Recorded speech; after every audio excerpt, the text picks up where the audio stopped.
I've spent the last 7.5 to 8 years building up a pretty sizable Nintendo Switch physical game collection. So yesterday's announcement about backwards compatibility for Nintendo's next console was a welcome but unsurprising development. Shintaro Furukawa, Nintendo's president, put out a statement yesterday saying, and I quote, "This is Furukawa. At today's corporate management policy briefing, we announced that Nintendo Switch software will also be playable on the successor to Nintendo Switch. Nintendo Switch Online will be available on the successor to Nintendo Switch as well. Further information about the successor to Nintendo Switch, including its compatibility with Nintendo Switch, will be announced at a later date." So, you're taking from that, it's okay, great, they've confirmed backwards compatibility for the Nintendo Switch 2, which we'll call it for now. We don't know what the official name is, but we'll call it Nintendo Switch 2.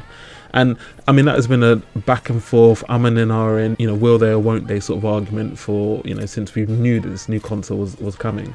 And I just think to myself that it's a no-brainer in this sense. You cannot have what is arguably one of the greatest certainly the greatest lineup of any Nintendo console ever. In a general terms, of all the consoles that have ever been made, the Switch's library ranks up there as one of the top libraries of gaming that we have ever seen.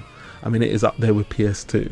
And many people, not just outside of Japan where physical games are still very much king, many people have spent time and passion and dedication building up a sizable Nintendo Switch physical catalogue, because some of these games, it's great to have digitally for the ease of use, etc. like that. But some of these things, with the way that the gaming industry is going with regards to preservation and just physicality of games, with codes in a box and, empty boxes and just digital, having that physical cartridge, that physical copy of the game is, it's something quite special within the gaming industry. So in my opinion, it was always a no-brainer they were going to do backwards compatibility.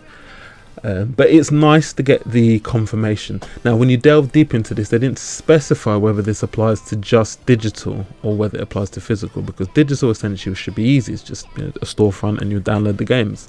But I wholeheartedly and 110% believe that this also applies to physical games as well, because like I said, you cannot just leave that line.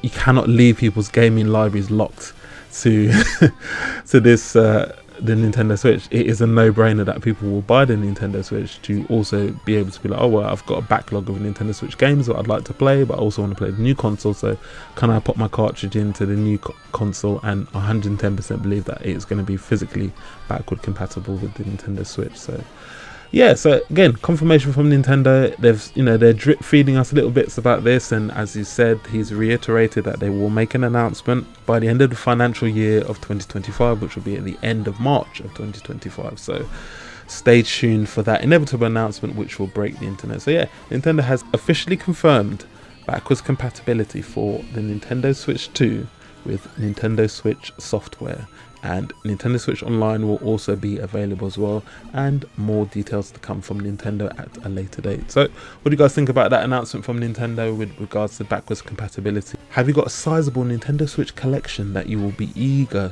to play on the Nintendo Switch 2? Are you more of a physical gamer or are you more of a digital gamer?